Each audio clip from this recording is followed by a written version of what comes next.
जय हिंद साथियों, वेदा career institute के इस डिजिटल प्लेटफॉर्म पर आप सभी का स्वागत है। देखिए, जो पिछली अपनी क्लास थी या पिछला अपना जो सेशन था वह था आहार एवं पोषण फर्स्ट वाले टॉपिक पर, जिसमें अपने पहला टॉपिक अपन ने कंप्लीट किया है और आप सभी का बहुत अच्छा रिस्पॉन्स रहा है। इसके लिए आप सभी को धन्यवाद। बस ऐसे ही आप लगातार हमारे साथ जुड़िए और क्लास का मजा उठाइए और लाभ लीजिए बढ़िया तरीके से। देखो आप, तो पहली क्लास में अपन ने आहार एवं पोषण का जो पहला टॉपिक था, पहला पार्ट था, उसे कंप्लीट किया था। आज के इस सेशन में, आज के वीडियो में हम कंप्लीट करने वाले हैं आहार एवं पोषण का सेकंड पार्ट। टॉपिक अपना सेकंड रहेगा आज की क्लास का। अगला क्वेश्चन देखते हैं अपन। हाँ, है बनाते समय पोषक तत्वों की हानि किस प्रकार होती है? अथवा में पूछेगा, है बनाते समय पोषक तत्वों की हानि के दो कारण लिखिए। दोनों का आंसर एक ही प्रकार से लिखा जा सकता है। दोनों क्वेश्चन एक ही है, बस अपने समझने के लिए अपने समझ में आना चाहिए कि आंसर कैसे लिखना है। देखो भाई, क्वेश्चन क्या पूछा है? अब है क्या है मैंने बता दिया। अब है बनाते समय पोषक तत्वों की हानि किस प्रकार होगी, या फिर होने के कोई दो कारण लिखो। ठीक है ना, मतलब कैसे हो रही, बात वही है कि कैसे हो रही है। तो देखो, बहुत दो तीन प्रोसेस होती है जिनसे क्या पोषक तत्वों की हानि होती है। ठीक, किसकी हानि होती है? पोषक तत्वों की हानि होती है। अब किस किस के कारण देखो कैसे। एक प्रोसेस होती है इसमें ब्लीचिंग। क्या होता है साहब? ब्लीचिंग होता है, ब्लीचिंग। एक प्रोसेस होती है ब्लीचिंग। अब ब्लीचिंग क्या होता है? ब्लीचिंग के थ्रू कैसे होगी हानि? जब अब है में क्या करते हैं, तेज धूप में अपन क्या सुखाते हैं, किसको? फसल को सुखाते हैं।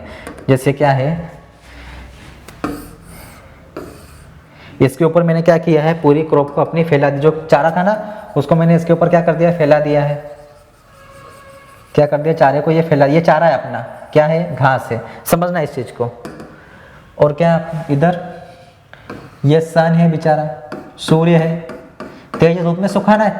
चारा कब सूखेगा? जब ऊपर उसको तेज धूप लगेगी। ये चारे को सुखाने के लिए अपन ने जुगाड़ लगाया। अब क्या होता है, तेज धूप गिरती है चारे के ऊपर। क्या गिरती है? तेज धूप गिरती है। तो तेज धूप गिरने के कारण क्या होता है, इसका हरा रंग उड़ जाता है। ये जो हरा चारा है, हरा रंग उड़ जाएगा। और कैसे पड़ जाएगा? ये चारा पीला पड़ जाता है। कैसा पड़ जाता है? पीला, सफेद पड़ने लग जाता है। तो इसका क्या होता है, प्रोटीन खत्म हो जाता है। तो ये जब तेज धूप में क्या हो, इसका हरा रंग उड़ जाए और प्रोटीन खत्म हो जाता है, तो इसी को बोलते हैं ब्लीचिंग। क्या है ये? ब्लीचिंग है। आई बात समझ में? ब्लीचिंग क्या होता है, जब है को या फिर चारे को तेज धूप में सुखाया जाता है। आंसर इस प्रकार से लिखना, जब चारे को तेज धूप में सुखाया जाता है बनाने के लिए, तो क्या होता है, तेज धूप के कारण उसका हरा रंग समाप्त हो जाता है। हरा रंग समाप्त हो जाता है, जिससे प्रोटीन की, विटामिन ए की और विटामिन सी और भी विटामिन जो होते हैं और खनिज लवण होते हैं, उनकी हानि हो जाती है। क्या हो जाती है? हानि हो जाती है। इस क्रिया को ब्लीचिंग कहते हैं। क्या कहते हैं? ब्लीचिंग कहते हैं। आई बात समझ में? क्या हो रहा है बनाने के लिए जब चारे को तेज धूप में सुखाते हैं, है बनाने के लिए जब चारे को तेज धूप में सुखाते हैं, तो इसका हरा रंग समाप्त हो जाता है, जिससे विटामिन की और पोषक तत्वों की हानि होती है। इसे ब्लीचिंग कहते हैं। क्या कहते हैं? ब्लीचिंग कहते हैं, पहली बात। दूसरी प्रोसेस होती है लीचिंग। ब्लीचिंग अलग है, लीचिंग अलग है। ब्लीचिंग अलग है, लीचिंग अलग। अब ब्लीचिंग का मतलब क्या है, यहीं से समझ लो। सूर्य को हटा दो, यहीं से समझो। अब क्या है, आप चारे को सुखा रहे हो। क्या कर रहे हो? चारे को सुखा रहे हो और गलती से बारिश हो गई। अब बताओ, रेनफॉल हो गई, बारिश हो गई साहब। डायग्राम बना के आ जाओगे तो और भी अच्छा रहेगा। डेफिनेशन, अगर कॉन्सेप्ट क्लियर है ना, तो डायग्राम यूं बनते हैं। अब क्या हो गया, चारे के ऊपर बारिश हो गई। अब समझना, चारा सूख रहा है, बारिश हो गई है, तो क्या होगा, इस चारे में जितने भी पोषक तत्व थे वो इस बरसात के पानी में घुलकर कहां पर चले जाएंगे? ये नीचे क्या है, जमीन है, घुले इसके साथ में क्या घुल जाएंगे और पोषक तत्व कहां चले जाएंगे? नीचे चले जाएंगे, जमीन के अंदर। तो इस प्रकार पोषक तत्वों की हानि हो गई। इसे ही बोला जाता है लीचिंग। क्या बोला जाता है इसको? लीचिंग बोला जाता है। जब देखो, वर्षा ऋतु के समय बारिश होने के कारण पत्तियों में उपस्थित पोषक तत्व पानी में घुलकर मिट्टी में चले जाते हैं, इसे लीचिंग कहा जाता है। क्या कहा जाता है? लीचिंग कहा जाता है। और इसके इस तरीके से भी क्या हो रहा है, पोषक तत्वों का नुकसान हो रहा है। ये है लीचिंग आपका। आई बात समझ में? तो एक ब्लीचिंग हो गया है और एक आपका लीचिंग हो गया है। ये आप दोनों आसानी से वहां पर लिख कर आ सकते हैं बिना किसी कारण के। तो ये दो कारण हो गए। तो अब ये अंदर मैंने लिखवाया नहीं है लेकिन बोल जरूर दिया है, तो जो बोला है उसको नोट कर लेना, ठीक है। और बिल्कुल ये क्या है, लीचिंग है। बात समझ में कैसी हो रही लीचिंग, ये बारिश का पानी आया, पत्तियों पर गिरा, पत्तियों के साथ जो पोषक तत्व थे पानी में घुले, घुलकर कहाँ गए, जमीन में चले गए, ये चले गए, ये क्या है, लीचिंग है। ठीक, क्या है ये, लीचिंग है। आई बात समझ में, आसानी से समझ में आ जाता है, इसलिए आपको डायग्राम से समझा रहा हूँ ताकि और समझ में आएगा आपको। अच्छा, एक और बात याद रखना, एनिमल एक ऐसा सब्जेक्ट है जिसमें डायग्राम आपको बहुत कम बनाना पड़ते हैं। क्या बनाना पड़ते हैं, डायग्राम आपको बहुत कम बनाना पड़ते हैं। लेकिन पीसीएम भी एक ऐसा सब्जेक्ट है जहाँ पर डायग्राम बहुत ज़्यादा बनाने पड़ते हैं। क्या करने पड़ते हैं, डायग्राम आपको बहुत ज़्यादा बनाने पड़ते हैं। तो याद रखना, जितना ज़्यादा आप डायग्राम बनाओगे ना उतना अच्छा आपके लिए, बेनिफिट है आपके लिए, ठीक। क्योंकि एग्जामिनर अगर डायग्राम देख लेता है तो उसका दिमाग में माइंडसेट क्लियर हो जाता है कि भाई ने आंसर लिख दिया होगा सही तरीके से, नंबर दे दो इसको। क्योंकि जिसको डायग्राम याद है मतलब उसको आंसर बिल्कुल याद है, लेकिन डायग्राम ऐसा नहीं कुछ भी बना दिया। क्या बोला है, डायग्राम सही बनाना है, ठीक। जैसे फॉर एग्जांपल के लिए अगर सामने वाला जैसे पीसीएम फिजिक्स में जैसे वो पूछ रहा है कि वर्ण विक्षेपण को समझाइए, किसको समझाइए, वर्ण विक्षेपण को समझाइए, तो जब डायग्राम कैसा बनेगा, कुछ इस प्रकार से बनता है वर्ण विक्षेपण का। ये प्रिज्म रहता है, एक सफेद रंग की इधर लाइट इसके ऊपर अपन गिरती है तो ऐसा 7 रंगों में क्या बढ़ जाती है। ये सर ने आपको पढ़ाया होगा फिजिक्स में, ऐसे 7 रंगों में ऐसे विभक्त हो जाती है, 1 2 3 4 5 6 और ये 7। विबग्योर होता है, क्या होता है, विबग्योर होता है, विबग्योर क्या होता है, विबग्योर होता है, 7 रंग होते हैं ऐसे विबग्योर, ठीक। इस चीज को आप याद रखेंगे। ये क्या था, व्हाइट कलर का था और ये 7 कलर की मिलती, ये वर्ण विक्षेपण है। क्या है, वर्ण विक्षेपण है, तो इसमें ऐसा डायग्राम बनेगा। लेकिन जब बोलेगी प्रकाश सीधी रेखा में गमन करता है, चित्र द्वारा समझाइए, तो सीधी रेखा में गमन करेगा, उसको कैसे समझाओगे आप। अब ये सीधी रेखा में गमन करता है, बताया नहीं ना, यहाँ पर क्या हुआ है, सीधी ऐसी जानी थी बिल्कुल, लेकिन ऐसी नहीं गई है। रेखा कैसी जानी थी, लाइट को ऐसा जाना था, ऐसा ऐसा, लेकिन ऐसा नहीं गया, वो क्या हुआ, यहाँ से ऐसी हो गई है, तो ये सीधी रेखा में गमन थोड़ी हुआ है। वहां पर ये डायग्राम क्या हो जाएगा, गलत हो जाएगा। तो वहां पर कैसा डायग्राम आपको बनाना है, कुछ इस प्रकार से आपको समझाया होगा सर ने। मैं आपको समझा, जैसे एक इधर क्या ले लो, ये क्या है साहब, मोमबत्ती है, क्या है, मोमबत्ती है, ठीक है। और इधर ये एक टेबल पर कार्डबोर्ड लगते हैं, कार्डबोर्ड का इसको प्रयोग बोलते हैं। कौन सा प्रयोग, कार्डबोर्ड का प्रयोग बोलते हैं। टेबल रखी है, इस टेबल के ऊपर क्या रखना है आपको, 3 कागज के ऐसे बोर्ड लगाने हैं। कितने, कागज के 3 बोर्ड, ऐसे इस प्रकार से 3 कागज के ऐसे बोर्ड लगाने हैं और उनके सेंटर में एक होल कर देना है। क्या करना है, सेंटर में एक होल करना है, ठीक। और पीछे एक पर्दा लगा रहता है, क्या लगा रहता है, पीछे पर्दा रहता है। और ये कार्डबोर्ड जितनी डिस्टेंस पे रखे ना, ये मोमबत्ती भी आपकी उतनी ही डिस्टेंस पर रखनी चाहिए, ऐसा मतलब उतनी ऊंचाई पर रखनी जितनी ऊंचाई पर कार्डबोर्ड लगे हैं टेबल के ऊपर। अब याद रखो, इस मोमबत्ती से क्या निकलेगा, लाइट निकलेगी चारों तरफ, ठीक। तो लाइट कुछ ऐसे दिखेगी सेंटर से, यहाँ से लाइट होल से ऐसे जाती जाती ऐसे पीछे पर्दे पर जाएगी, तो देखो प्रकाश सीधी रेखा में गमन करता है, साबित हो गया। वहां पर डायग्राम ऐसा बनेगा। आपको सने टॉर्च वाला डायग्राम बताया होगा, है ना, वो वाला भी है सिंपल। क्या है, वो वाला भी सिंपल है। आपने देखा होगा टॉर्च से जब लाइट मारते हैं क्या करते हैं, जब अपन टॉर्च से क्या करते हैं, इसको ऐसा करते हैं, टॉर्च है, जब इससे लाइट गिरता है तो लाइट ये सीधी रेखा में गमन करना, क्या करना, सीधी रेखा में गमन कर रहा है, चारों तरफ कर रहा है गमन। ये भी क्या हुआ, सीधी रेखा में गमन करना। आगे बस, तो वहां पर डायग्राम इस प्रकार से बनते हैं। डायग्राम का ज्ञान भी होना चाहिए कि कब बना रहे हैं, कब बना, कौन सा डायग्राम बनेगा। तो ये था क्वेश्चन अपना, जिसका आंसर अपन ने अभी कर लिया है। अगला क्वेश्चन देखते हैं अपन। है बनाने हेतु प्रयोग की जाने वाली 4 फसलों के नाम लिखिए। अब उसने क्लियर दे दिया कितनी फसलों के नाम लिखना है, 4 फसलों के नाम लिखना है, तो 4 ही लिखना है, ज्यादा माता बच्ची नहीं करनी है। 4 बोला है ना, तो लिखो आंसर। है बनाने वाली या है बनाने हेतु प्रयोग की जाने वाली फसलें इस प्रकार हैं। किस प्रकार है साहब, इस प्रकार है। नंबर 1 कौन से लिखोगे, लिख दो साहब, अपन लिखने में क्या जा रहा, बरसीम, क्या लिखो, बरसीम। उसके नीचे लूसर्न, क्या लिखोगे, लूसर्न। और क्या आ सकती है, सोयाबीन लिख लो, उपयोग होता है सोयाबीन का भी, ठीक। और क्या लिख लो, सूडान ग्रास, सूडान घास, ये लो 4 फसलें हो गई, बरसीम, लूसन, सोयाबीन, सूडान घास। जितनी भी लेग्यूम क्रॉप्स आती है बनाने के लिए बढ़िया होती है, सब लिख सकते हैं यहाँ पर। है बनाने के जितनी भी लेग्यूम क्रॉप्स होती है ना, फलीदार फसलें, वो बढ़िया होती है बनाने के लिए, ठीक है। तो सबके ये मैंने 4 ही लिख दी है, तो ये इसका आंसर होगा। इसी प्रकार लिखना आपको, एक के नीचे एक नाम, ठीक है। बता चुका हूँ मैं पहले भी, बहुत भाषण दे दिया मैंने आपको इसके ऊपर कि कैसे लिखना है, और आपको समझ में भी आ गया होगा। भारत में साइलेज के क्रम प्रचलन के क्या कारण है? पहली बात, अगला क्वेश्चन आया है कि भारत में साइलेज कम प्रचलन पे क्यों है, क्या कारण है कि किसान नहीं बना पा रहा है इसको? तो वही कारण जो है में मैंने आपको बताए थे, वही कारण लगभग साइलेज के भी है। साइलेज और है में मतलब यहाँ पर वो बाधाएं पूछ रहा है, क्या पूछ रहा है? बाधाएं पूछ रहा है। भाई कुछ प्रॉब्लम आई होगी ना, इसलिए कम बन रही है साइलेज, कम बना पा रहे हैं, कम प्रचलन है, ठीक है ना। कौन? साइलेज बनाना। तो वहीं यहाँ पर भी वही सारे पॉइंट लिखेंगे जो मैंने हे में बताए थे आपको, ठीक है। आगे बात समझ में, तो यहाँ पर लिख देना साइलेज के बारे में, ठीक। वर्षा की अनिश्चितता के कारण साइलेज कम प्रचलन में है। किसान को ज्ञान की तकनीकी ज्ञान की कमी के कारण साइलेज कम प्रचलन में है। आगे बात समझ में, पोषक तत्वों की हानि इसमें अधिक होती है, इसलिए कम प्रचलन में है साइलेज, ठीक। तो ये आप लिख सकते हैं यहाँ पर साइलेज के बारे में। सिंपल क्वेश्चन है, ज़्यादा माथा पच्ची वाला काम ही नहीं है इसमें। साइलेज बनाने के लाभ लिखिए। अब साइलेज से क्या लाभ होते हैं वो बताना अपने को, क्या बाधाएं आती है वो तो अपन ने देख ली, लेकिन लाभ क्या है? तो आंसर ऐसा लिखना, साइलेज बनाने के लाभ इस प्रकार हैं। कैसे हैं?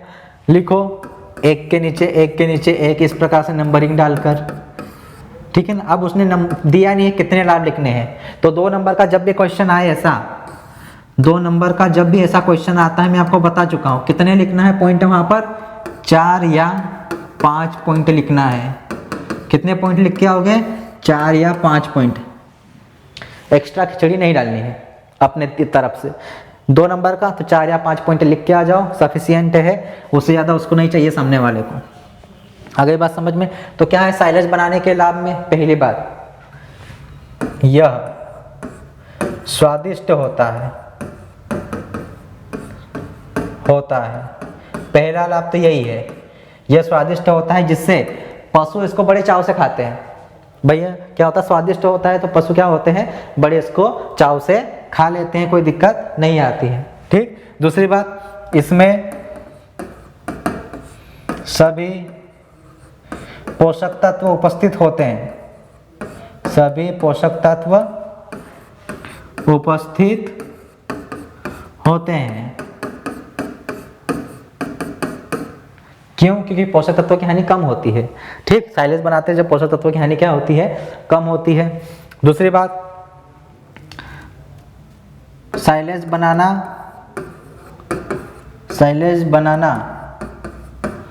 आसान होता है। साइलेज बनाना क्या होता है? आसान होता है, ठीक है। लंबे समय तक इसे सुरक्षित रखा सकता है, लंबे समय तक सुरक्षित रखा जा सकता है, पांचवा, विपरीत मौसम में भी हरा चारा पशु के लिए उपलब्ध रहता है। यह सब साइलेज से लाभ है, उपलब्ध रहता है। किसके लाभ है? साइलेज के 4 से 5 लाभ आपको इस प्रकार से लिखना है। आई बात समझ में, ठीक। चलो ये क्लियर हो गया अपना कि साइलेज के लाभ क्या होते हैं। जैसे 4 से 5 पॉइंट लिख के आ जाओ, सफिशिएंट है। नोट्स बनाना हो और यही के पॉइंट लिखना हो तो क्या करना? वीडियो को पॉज कर लेना और लिख लेना कॉपी के अंदर, ठीक है। साइलेज बनाते समय किन किन बातों का ध्यान रखना चाहिए कि भाई आपको साइलेज बनाना है तो कौन कौन सी बातें आपके माइंड में रहनी चाहिए जिनको आप ध्यान रखेंगे, ठीक। तो ऐसा आंसर लिखना शुरू करना, साइलेज बनाते समय निम्नलिखित बातों को ध्यान में रखना चाहिए जो कि इस प्रकार हैं।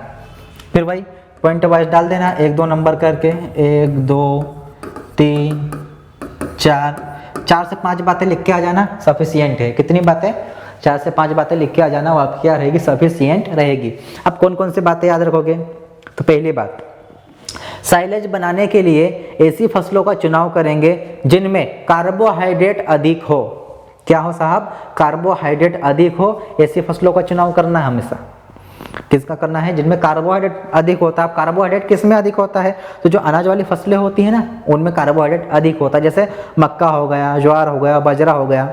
आई बात समझ में? अदलहनी फसलें या फिर अनाज वाली फसलें, ऐसी फसलों का चुनाव करना है। क्यों? क्योंकि उनमें कार्बोहाइड्रेट ज़्यादा होता है, प्रोटीन कम होता है।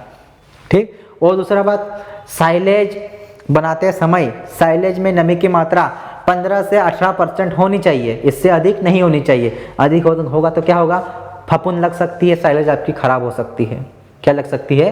फफूंद लग सकती है, साइलेज आपकी खराब हो सकती है। इस चीज़ को आप याद रखेंगे। तो दो बातें तो ये होगी, साइलेज बनाते समय किन किन बातों का ध्यान रखना चाहिए। दो बातें हो गई, कार्बोहाइड्रेट ज़्यादा हो ऐसी फसलों का चुनाव करो, नमी की मात्रा 15 से 18% हो, इससे अधिक नहीं होनी चाहिए। अब क्यों नहीं होनी चाहिए वो भी मैंने समझा दिया, क्लियर हो जाएगा। कुछ सोचोगे, थोड़ा दिमाग पे जोर लगाओगे तो कॉन्सेप्ट क्लियर हो जाएंगे। भाई नमी ज़्यादा होती है तो क्या होता है? फंगस लग जाती है, फफूंद लग जाती है या कवक लग जाती है, तीनों एक ही है। अब वो लग जाएगी तो क्या? साइलेज आपकी खराब हो जाएगी। क्या हो जाएगी? साइलेज आपकी खराब हो जाएगी। इसलिए नमी ज़्यादा नहीं होनी चाहिए। आई बात समझ में? दूसरी बात, यदि फसल में कार्बोहाइड्रेट की मात्रा कम है, जिस फसल से साइलेज बना रहे हैं, यदि उसमें कार्बोहाइड्रेट की मात्रा कम है तो उसमें सीरा मिला देना चाहिए। क्या मिला देना चाहिए? सीरा मिला दिया जाए, ताकि उसमें मिठास आ जाए। क्या आ जाए? मिठास आ जाए। चौथी बात क्या याद रखो? तीसरी बात मतलब सीरा मिला दो। कार्बोहाइड्रेट कम है तो सीरा मिला दो, ये तीसरी बात। चौथी बात क्या करोगे? साइलेज बनाने वाली फसल को हमेशा पुष्पन अवस्था पर ही काटना चाहिए। किस अवस्था पर? फ्लावरिंग स्टेज पर ही काटोगे आप। जब फूल आएंगे ना तब काट लो फसल को और उससे साइलेज बनाओ। तो साइलेज बनाते समय या फिर साइलेज बनाने वाली फसल को हमेशा पुष्पन अवस्था पर ही काटना चाहिए। किस अवस्था पर हमेशा काटना चाहिए? पुष्पन अवस्था पर ही काटना चाहिए। ये बात हो गई। तो ये 4 से 5 बातें हैं जो आपको लिख के आनी है। इन बातों का आप ध्यान रखेंगे साइलेज बनाते समय। लिखवाई नहीं है, बड़ी हो जाएगी, इसलिए बोल रहा हूँ। वीडियो पॉज कर लेना आप और लिख लेना कॉपी के अंदर। ठीक। और सरल है, कोई रटने वाली चीज नहीं है। इतनी सरल भाषा में आपको किताब के अंदर भी नहीं मिलेगी चीजें, और ढूंढना भी मत, नहीं मिलेगी। ठीक है।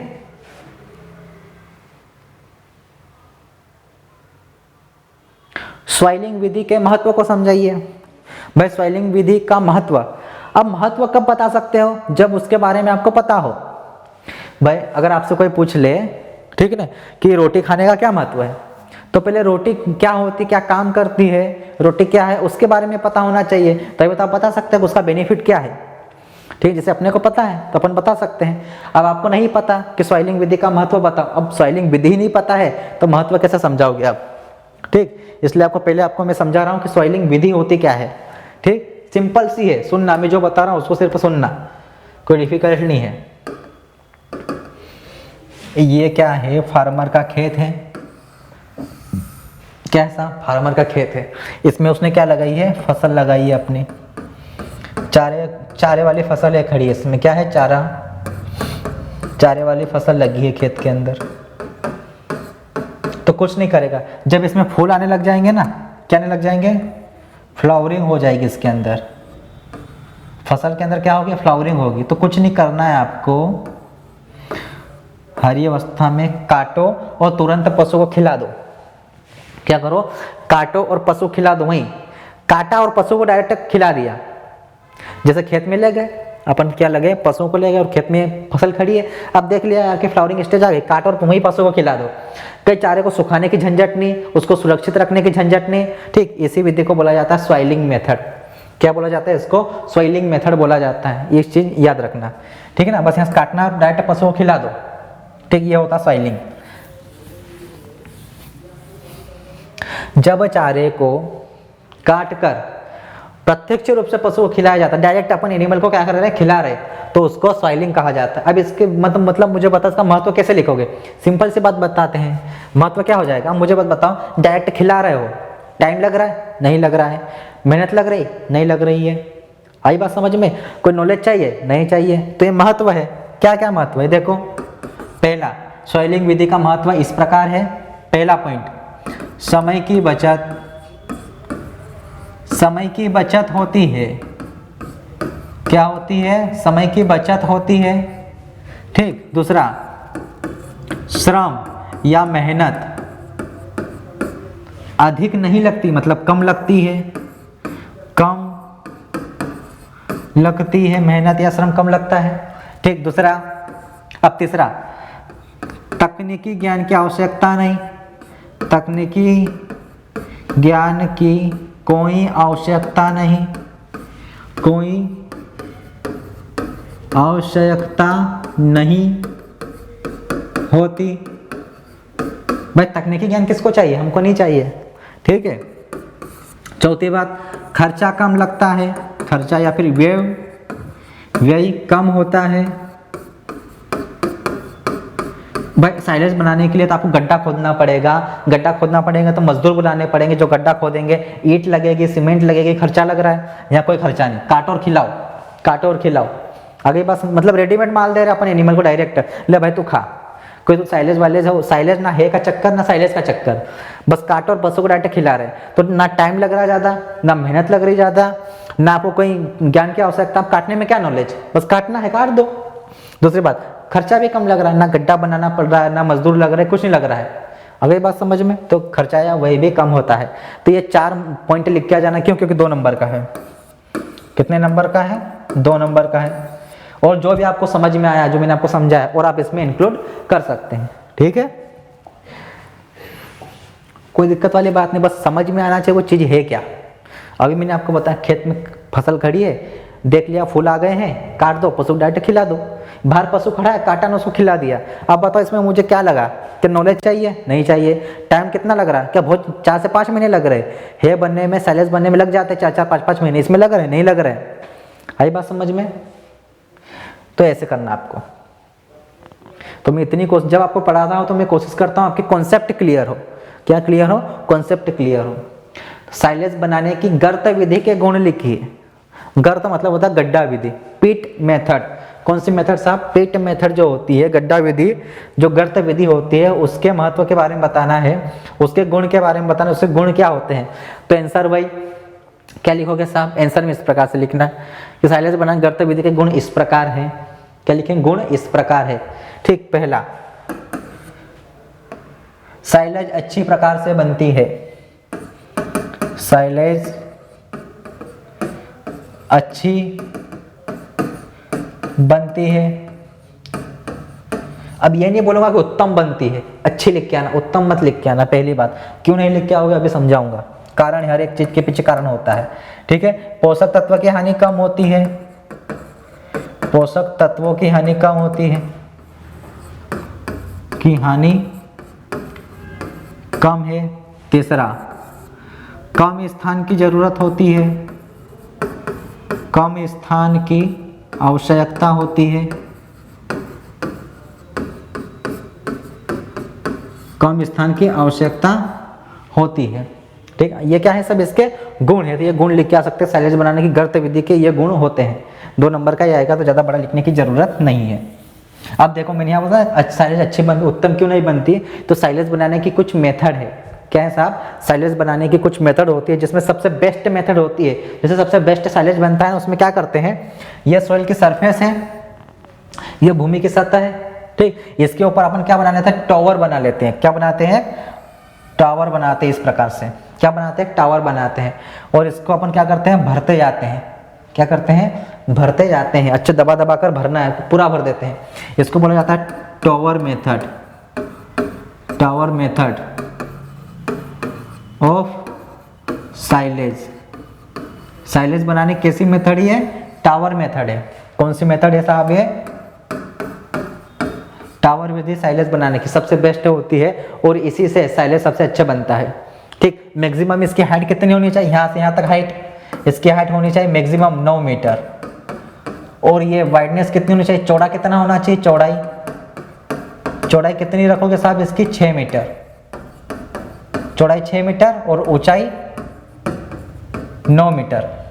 तो टावर विधि क्या हो गई? अगर क्वेश्चन आ गया तो गलती से टावर विधि समझाई साइलेज बनाने की, तो ऐसा बनाना है कि साइलेज की यह सबसे सर्वोत्तम विधि है। पहला, इस विधि में क्या करते हैं, भूमि की सतह के ऊपर एक टावर बनाते हैं जिसकी अधिकतम ऊंचाई 9 मीटर रखते हैं, जिसकी चौड़ाई 6 मीटर होती है, और उसे किससे, हरी फसल से क्या कर दिया जाता है, उसके टुकड़ों से भर दिया जाता है, और लगभग 3 महीने में 4 महीने में आपकी साइलेज बनकर तैयार हो जाती है। सबसे अच्छी साइलेज यहीं पर बनती है, और इससे जो साइलेज बनती है उसका कलर गोल्डन कलर होता है। ये हो जाएगी, ये पूरी मेथड होती है टावर मेथड। इससे बनने वाली साइलेज सबसे बेस्ट होती है। अगला क्वेश्चन देख लेते हैं अपन। पशु खाद्य समस्या के निराकरण के लिए कोई 8 उपाय लिखिए। कितने उपाय, 8 उपाय। अब वो 8 उपाय नहीं पूछेगा भाई, पशु खाद्य समस्या का अपने को निपटारा करना है तो क्या करो, वही करो, हे बनाओ, साइलेज बनाओ, ठीक है ना, चारे को सुरक्षित करके रखो, ठीक। तो ये सब सारी चीजें आ जाए, जो है के और साइलेज के गुण है ना, वो सारे यहाँ लिख के आ जाना। इस क्वेश्चन का आंसर हो जाएगा, क्या हो जाएगा, इस क्वेश्चन का आंसर हो जाएगा। पशु खाद्य समस्या क्या है, आप समझे, मतलब पशु के लिए चारा नहीं है, तो उससे कैसे निपटारा करोगे, समस्या कैसे, प्रॉब्लम को हल कैसे करोगे, सॉल्व कैसे करोगे। तो ऐसे करो, चारा नहीं है तो प्रिजर्व करके रखो। अब प्रिजर्व कैसे करोगे, है के रूप में और साइलेज के रूप में। चारे को 2 प्रकार से प्रिजर्व करके रखा जाता है के रूप में और साइलेज के रूप में। तो जो है की प्रॉपर्टीज और जो साइलेज की प्रॉपर्टीज है वो इसका आंसर हो जाएगा। आई बात समझ में, तो कोई दिक्कत वाली यहाँ पर बात नहीं है। तो इस प्रकार से अपना यह दूसरा टॉपिक भी एंड होता है। तो बढ़िया तरीके से अगर नोट्स बनाना चाहो तो वीडियो को पॉज करके बिल्कुल नोट्स बना लेना, ठीक। समझना चाहो तो समझ में तो आ जाएगा आपको बढ़िया तरीके से, क्योंकि बहुत इजी लैंग्वेज में आपको समझाया है। और याद रखना, ब्लू प्रिंटिंग के अकॉर्डिंग ही समझा रहा हूँ मैं आपको। 4 नंबर का आएगा टोटल क्वेश्चन, 2 क्वेश्चन आएंगे 2-2 नंबर के, ठीक। अब जो अपना नेक्स्ट टॉपिक रहेगा वो तीसरा चैप्टर रहेगा अपना, ठीक। पशु चिकित्सा के जो औषधीय उपकरण रहते हैं उनके बारे में अपन बात करेंगे। तो यहीं पर अपन विराम देते हैं आज के सेशन को। जय हिंद, जय भारत।